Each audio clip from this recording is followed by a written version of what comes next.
Okay, so welcome. And this is me getting ready. Tarot Tuesday with Tori. And I picked this week, I pulled out my old Morgan Greer Tarot. And I have to tell you, this was one of my, early decks when I started to become a decophile.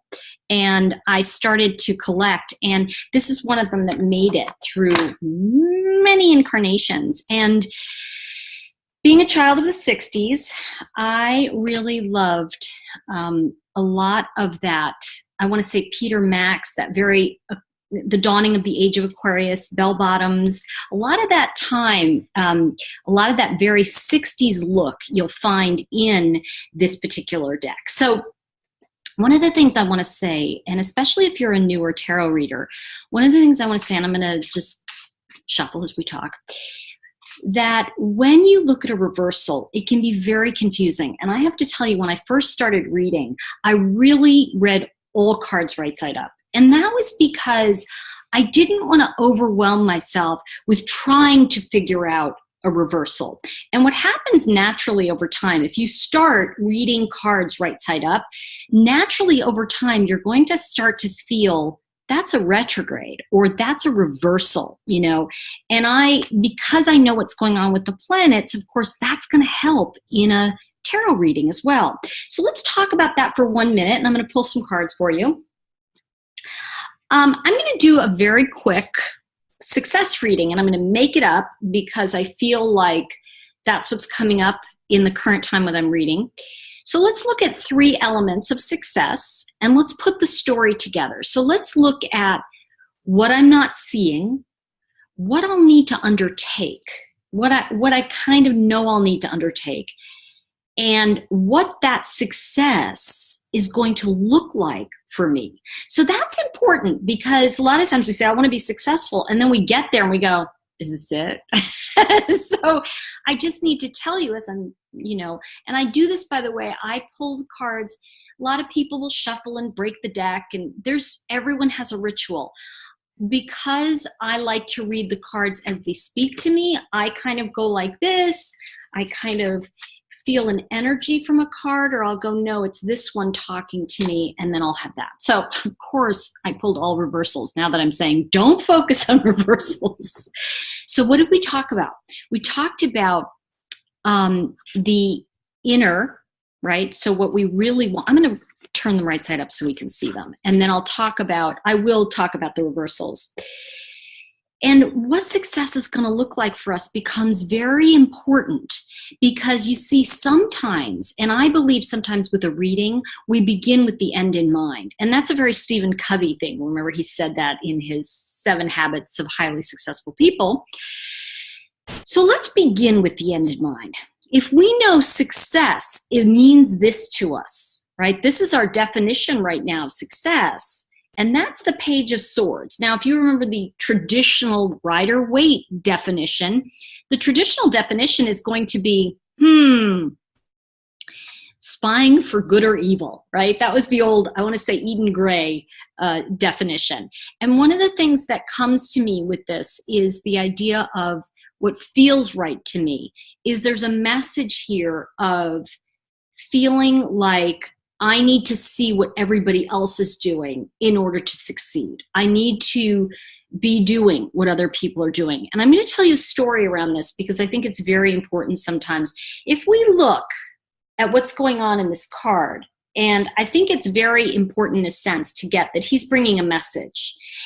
And sometimes the message is that, you could be looking too closely at what someone else is doing and try to copy what they're doing, and then they fail, and as a result, you fail. I'm going to give you an example of that. So years ago, I had a friend whose entire business was through fax machines. He would fax notes to different companies, right? If you remember that, you were annoyed by it. But when fax machines became obsolete, and by the way, he was investing heavily in finding out what other companies were doing, trying to do it better, and he was so focused on that, he wasn't focused on where he was heading and what his business was looking like. And as a result, when fax machines went under, he lost everything. So one of the things this tells you is that Don't look at what people did in the past. Look to what your message is for the future. And this becomes a message of how we've defined success. So now that we know, right, that is the definition of success, let's see what decisions or thoughts I want to say were the precursor to getting us there. And that's going to be important in the sense of, how did the story come together for you to think that you need to see what everybody else is doing? And I've got to tell you, we are living in a time when if you don't agree with certain people, they attack you. And so it's a very scary time to step out on your own and to be in any way different. So this can be part of that too, of like, you know, we say to everybody, be an individual, and then we say, oh, don't be an individual. That's scary. Oh, that's my reminder. Okay, to do this with you guys. And here it is. Everybody's reminding me. Okay, so one of the other things that you want to look at here, and I'm going to show the other two cards together so you can see them. It's a little hard to see. Okay, so we're going to look here at the Knight of Swords. Now, that's interesting, that the middle card's the Knight of Swords, and then you've got the Seven of Wands to start it. So we're looking at wands and swords. Let's step back energetically. And this is something important sometimes in a reading. You have to just like step back and go, what is the message just of the wands and the swords?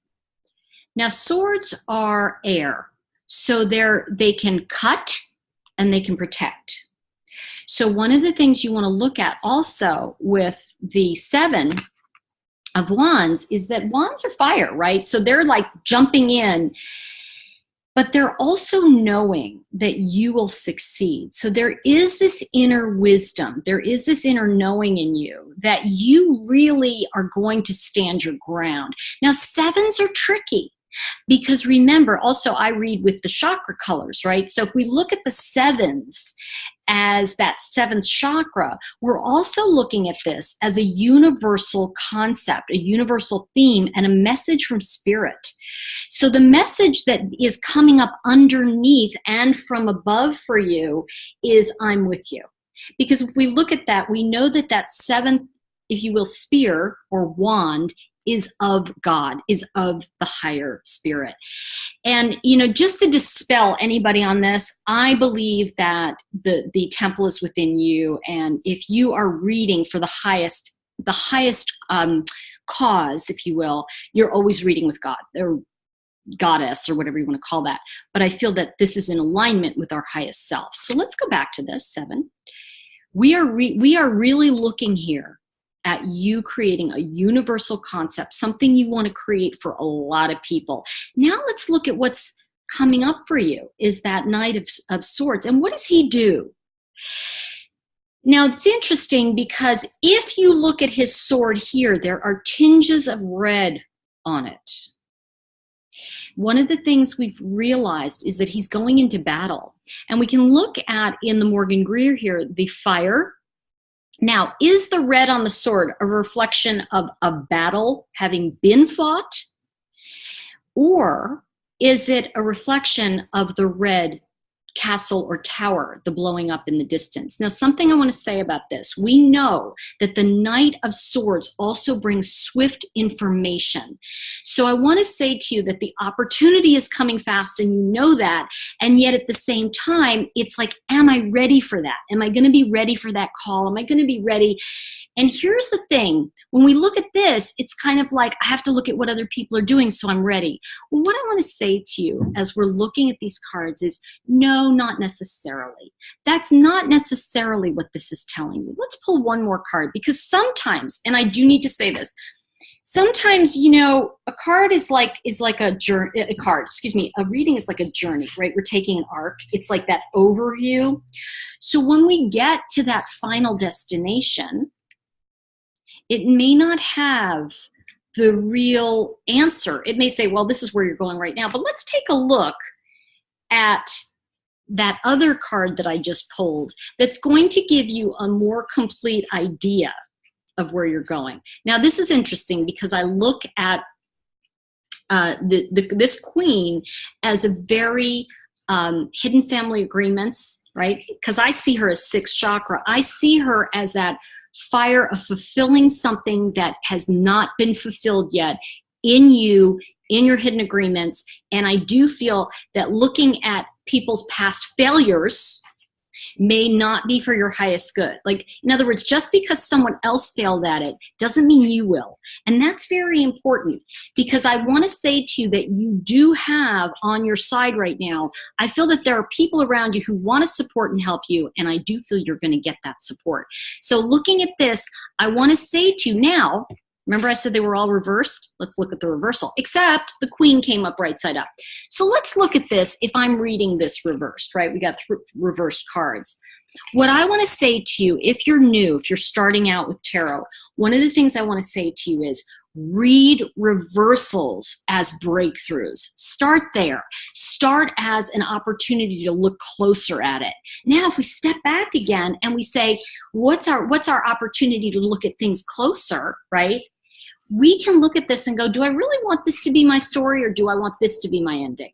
So as we look at the reversals, they actually could be a breakthrough for you of going from, you know what, I haven't relied on people in the past or my own faith, and I'm going to now. You know what, I have rushed into things in the past that may not have been the best for me, but you know what, I'm no longer going to look at what other people are doing, because they may not be doing it the way I want to be doing it. And if I follow that pattern, I'm going to end up with what they have. And the Queen of Wands says, you're right. So do it slightly differently. And I want to say to you that when we see court cards, I also feel that it's very important that you get that people are going to start showing up to support you. So now, what has this reading given us?